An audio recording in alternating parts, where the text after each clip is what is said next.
it's the promise of like right message, right message, right person, right time. Meaningful segmentation is what gets you there. These tools are what get you there. They're not all created equally. and we do have an opinion on this matter. Hey everybody, welcome to the Forget the Funnel podcast, where our goal is to help you as a SaaS leader finally stop guessing, understand your best customers, and drive more predictable recurring revenue. We're Gia and Claire, founders of Forget the Funnel, a product marketing and growth consultancy that helps SaaS businesses learn from their best customers, map and measure their experiences, and unlock their best levers for growth. So if you're looking to help your team make smarter decisions, this show is for you. We are wanting to pull apart the nuances between ICP versus persona versus jobs to be done. And I don't know, would you say kind of share how we think about those different tools, share how we think they can be valuable, or when you use one versus another, or why even have these in the first place? Why even spend the time on coming up with them? I borderline am convinced that like only marketers care about this, but I know that that's actually not true, because customer segmentation is one of those topics that is always popular, always like important and prioritized, because everybody inherently understands that segmentation, you need customer segmentation, meaningful customer segmentation, in order to be successful in any way, shape, or form. So while my temptation is to be like, this is too nerdy, I have to remind myself that like, actually it is like, it's pretty business critical. If we acknowledge that, discussing the nitty gritty differences between those tools, persona, ICP, jobs to be done, if we agree that that is very nerdy and very in the weeds, but we zoom out to the like executive decision-making level, I think some of the questions we're trying to provide answers to in this discussion are things like, what do I actually need to equip my team with, right? Like, how does one of those tools help us more than the other, or in a different situation? Like, what kind of what kind of information is it really important for my team to have? And like, what is just jargon that we can set aside and not waste our time on? Yay? Nay?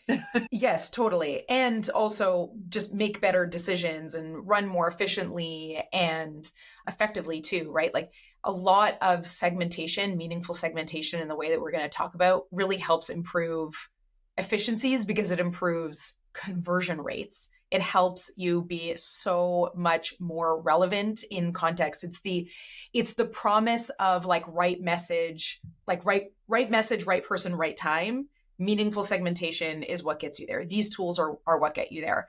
They're not all created equally. and we do have an opinion on this matter. But one thing that I think is probably important to say up front is that like, this isn't a zero-sum game. We're not like saying, that like jobs to be done is like the holy grail and personas are bad, or that ICP isn't important, or things like that, or customer segment, one tool is better than the other. They all have their uses, they all have their value to provide. Additionally, at the end of the day, these are just words, and really what matters is your team. Like you just said, it's your team's understanding of what these mean internally. So not everybody has the same definition of ICP. I mean, the acronym Ideal Customer Profile is generally agreed on, but what does Ideal Customer Profile mean from one company to another greatly differs. And I have been sort of realizing this through just in thinking about this topic in prep for this recording, realizing that like there are a lot of differing opinions about what these things mean. So we're going to do our best to sort of encapsulate what these different terms mean and how they're valuable and useful, how they play together, and hopefully also, like you just mentioned, Claire, like weed out some of the stuff that you might be safe to ignore or not focus as much on, or not try to solve for, because then you're running thin across the board, and that's not useful. What you mentioned about the understanding of what an ICP is differing from one company to another, I think is like, we should probably start by sharing how we define each of these segmentation tools, right? So that, anyone listening is along for the ride with the definition that you and I have in mind. And then we can talk about how do those different segmentation tools equip your team? Like, when do you use one versus another? When is one safe to ignore versus critical? I think that's probably the most helpful way to talk about like what is an ICP, what is a persona, what is jobs to be done. And notably, there is a higher level like segmentation that we're not talking about today. And maybe because it's a little bit higher level, but just like legit customer segments. And we won't get into too many details on that, but just to touch on that for a second, it is possible that your company has multiple customer segments. And what I mean by customer segments when I say it in that way is like you might have a company who has a customer segment that is, maybe I'll use SparkToro as an example, or yeah, I'll just use SparkToro. So SparkToro has a solution for in-house marketing teams and brands, so to speak. So like companies that have the use of SparkToro as a audience research tool. And then they also have service providers or agencies that use SparkToro for their clients. Unbounce was in a similar situation, solo brands, in-house teams versus agencies that used for multiple clients. And they use the product in slightly different ways. So they are legitimately have two customer segments, small businesses versus medium-sized businesses versus enterprise. And so those are like the meaningful customer segmentations that they sort of start with. And then we get into ICP, personas, and jobs to be done. I can fairly easily speak to the line between personas / ICPs versus jobs to be done. But I'm curious, how do you define, like, where do you draw the line between ICP and persona? Because that one to me, like, those feel so similar to the point of being potentially interchangeable. I don't think so. I think that ICP is, and again, I don't want to throw too many like caveats in here, but everybody's got a different definition.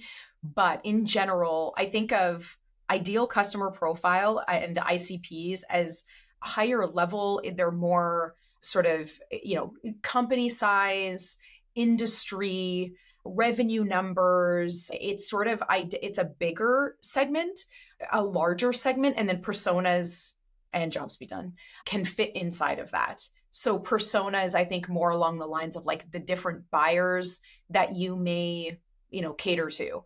Personas are individuals.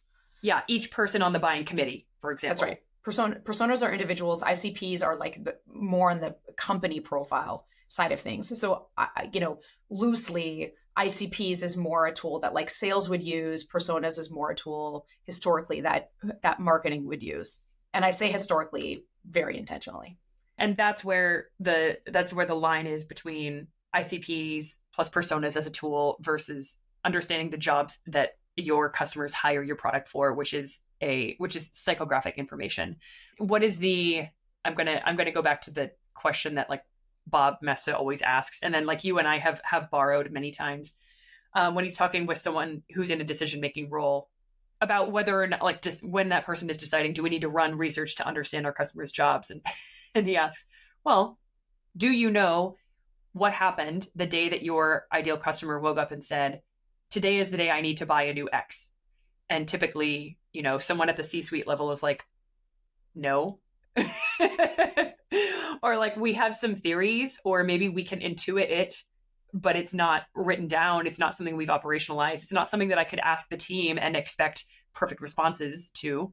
Knowing that information, going back to like right person, right org size, and then right message, you can really only accomplish if you understand the struggle that pushes your best customer to fire or consider firing whatever their current solution is or their old way, seek out new solutions and choose yours. So like the way that I think about it, developing relevant content. And when I say content, I mean a very broad umbrella of maybe relevant customer experiences is a better word. Developing relevant customer experiences has to include understanding the jobs to be done that your customers hire your solution for, and potentially even choosing which of those jobs is a priority for you and your organization to target. What's the nuance between the customer research that people who use personas do versus the customer research that a marketing team or a product team, for that matter, are using jobs to be done? There are two different like examples, or like there's two different things that I want to borrow from the real world. One is a shout out to a friend of ours, Torsten Herman, who is a marketing and growth consultant specifically within the German market. So Torsten made the point in a conversation recently that understanding a customer's job to be done is all about understanding the context they're in that influences how they make a decision. So the example he gave was like a persona might be a financial controller within a particular industry, like you said, organization size, blah, blah, blah, blah, blah. Someone with the title financial controller in one buying decision might optimize for highest level of security, highest level of support, like might choose to purchase a more expensive solution because the value of that expense is worth it. In another buying decision, that same person with the same job title may choose to optimize for the cheapest solution because it's a different context, it's a different product in their suite of things they're buying. And I think it's the value of doing jobs research is really understanding the context that people are in when they choose your solution. This is a to like switch to a consumer example. It's like asking someone like, which do you like better? Like, do you like pizza or do you like a steak dinner? Which is really ridiculous and like outdated. And like, I'm a vegetarian, so I'm never going to pick the steak dinner. But it's like, well, what's the context? Is it Friday night and my family's exhausted and we just eat something really cheap? Or is it a nice occasion and I'm taking a client up to dinner? Like I may choose both of those in very different contexts. So understanding the context people are in when they choose your solution is the value of doing that jobs research. And once you know that context, all of that persona research, you can do so much more with it.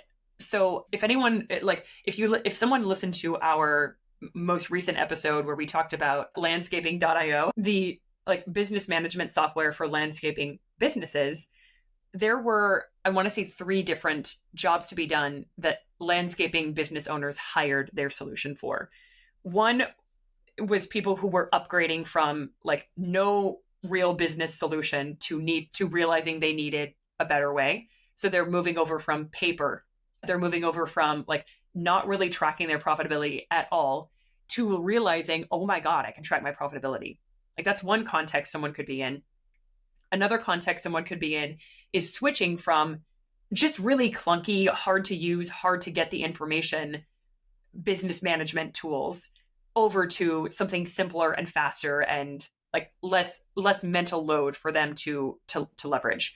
So those are people switching from competitors or people who are Excel wizards who realize Excel is just not cutting it anymore to a dedicated solution. And then the most sophisticated context that some of their customers are in are people who've already got kind of the finance management and the numbers in place, but the rest of their back office is just a total mess. So they need to streamline so many other elements of business management.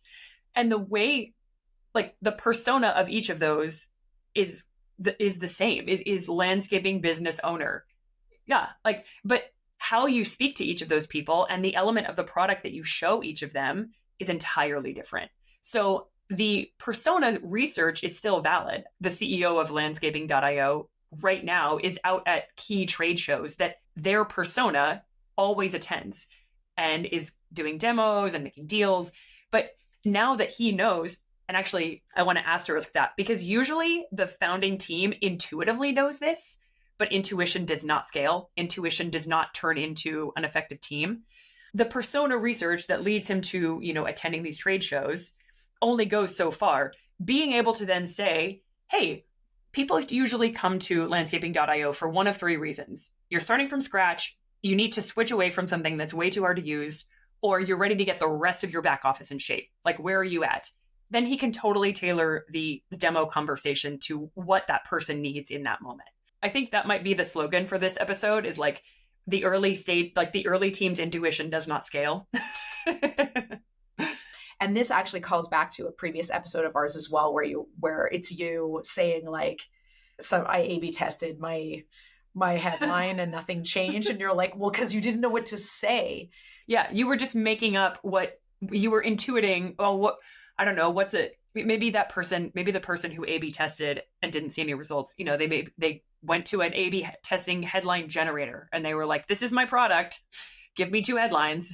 Yeah, exactly. But not knowing what to say, I think is the really important thing here. So I was trying to, when sort of preparing for this, I was like, all right, in what situation is ICP like the most useful tool? And in what situation is persona the most useful tool? And jobs, I feel like we've talked about that. But the exercise that I ran through was like, in what situation could a team rely on ICP to make decisions about the business? And I was trying to force myself to think through the use cases you would actually like really want to use. So ad targeting, absolutely. If you can target your ads based on ICP, like that's table stakes, do not pass go. You definitely need to have ICP understanding for any sort of ad targeting or like outbound, and even for qualifying inbound as well. There are a lot of tools that make ICP data what you could use for qualifying inbound in whatever way, shape, or form, right? Like if you wanted to qualify every like sales demo that you ran, you could use ICP data to filter out the bad fits. Ideally, you're also finding out like more jobs focused information about them as well. Like, what's your biggest challenge right now, or what led you to get in touch, or, something about, who knows, there's a lot of other things you could use, but definitely qualification, ICP, start there. I started thinking also about like, in what case would you want to use ICP for like content strategy or channel strategy or like product decisions and things like that. And I think for content strategy and channel strategy, you could use ICP to give you a sort of directional understanding of where to go, but you'd have no idea what to say. So the landscaping.io example is perfect. Like going to trade shows because that's where his, persona or ICP hangs out. The one thing that we haven't talked about like the right message at the right time, knowing what to say. We haven't talked about when to say it. And my aha moment with Jobs-to-be-Done was that it was persona is great for figuring out like people out in the market who have this problem and a high level demographic and even, general behavioral sort of understanding of what our customers are trying to accomplish.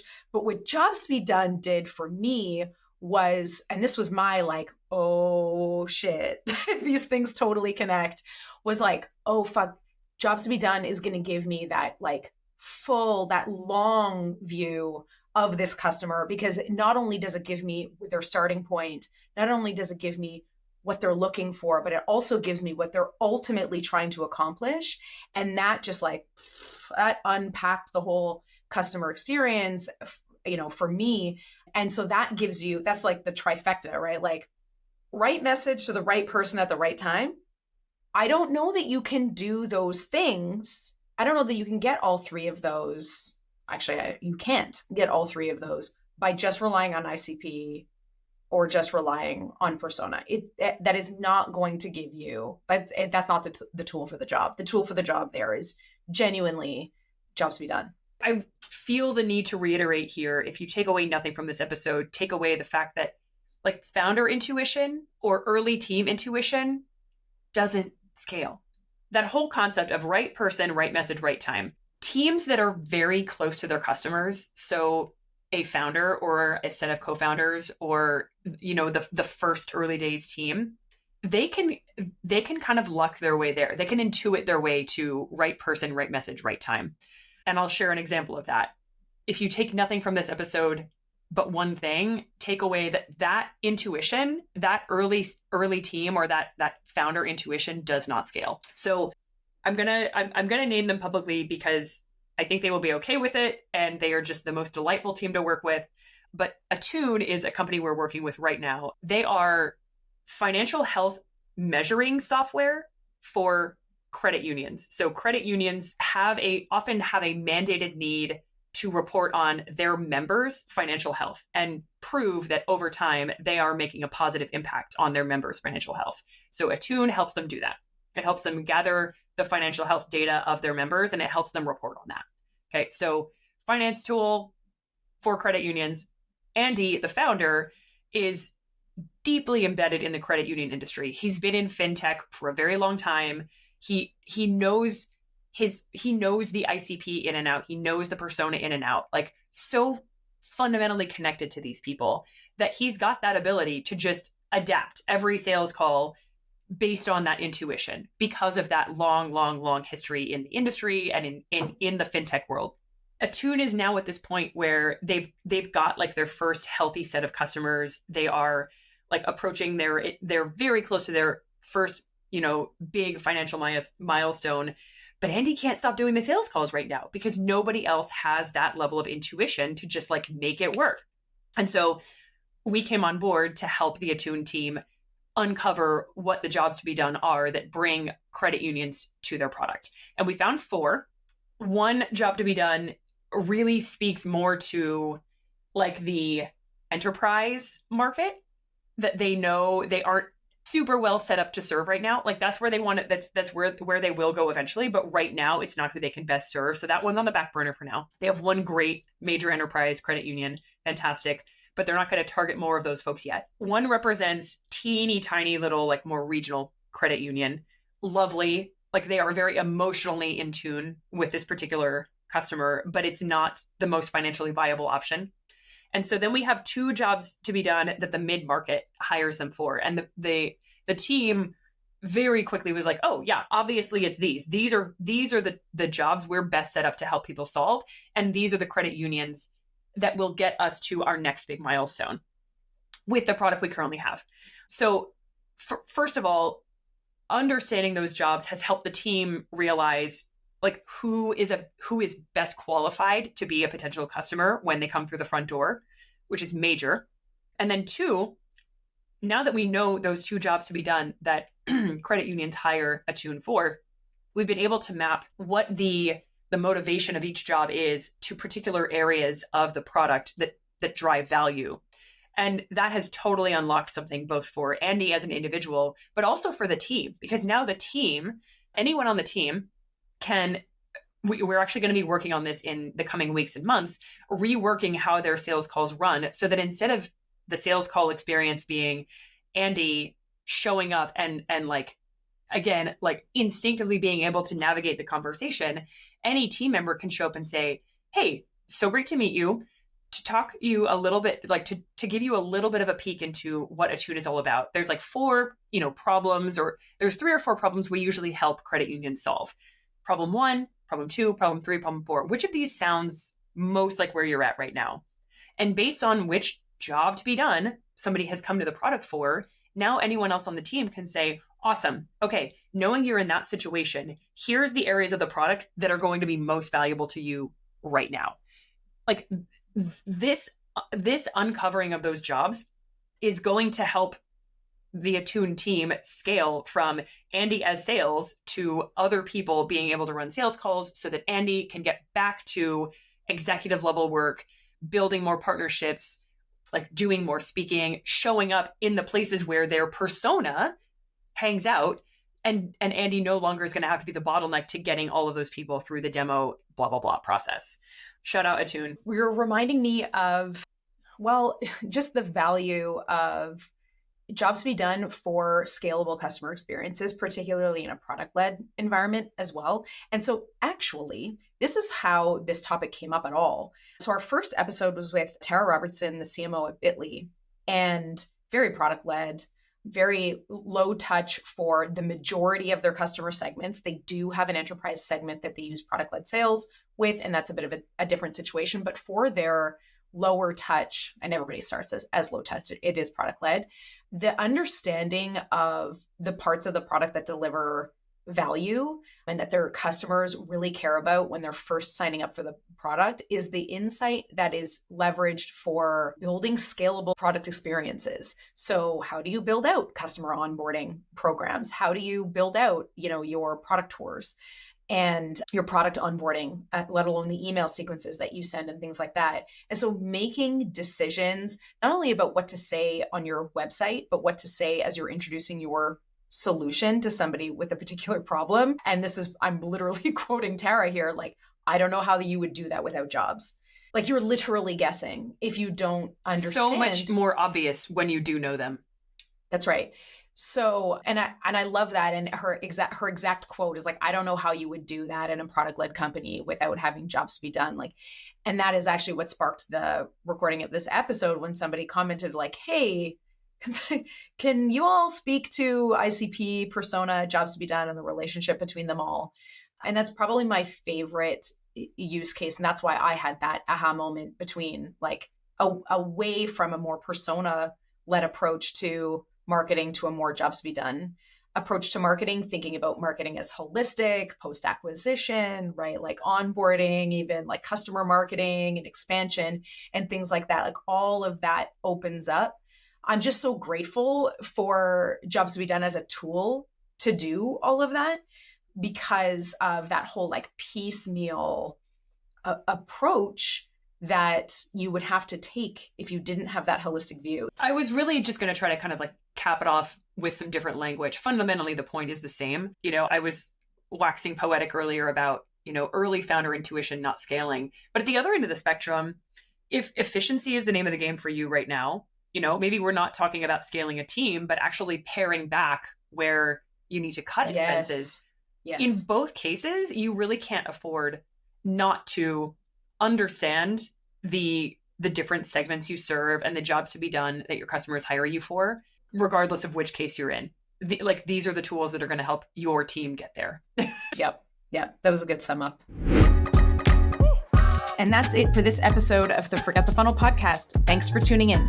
If you have any questions about the topics we covered, don't hesitate to contact Claire or I on LinkedIn, and you can also visit our website at forgetthefunnel.com. This is still a new podcast for us, so ratings, reviews, and subscriptions in your podcast platform of choice make a huge difference. See you next time.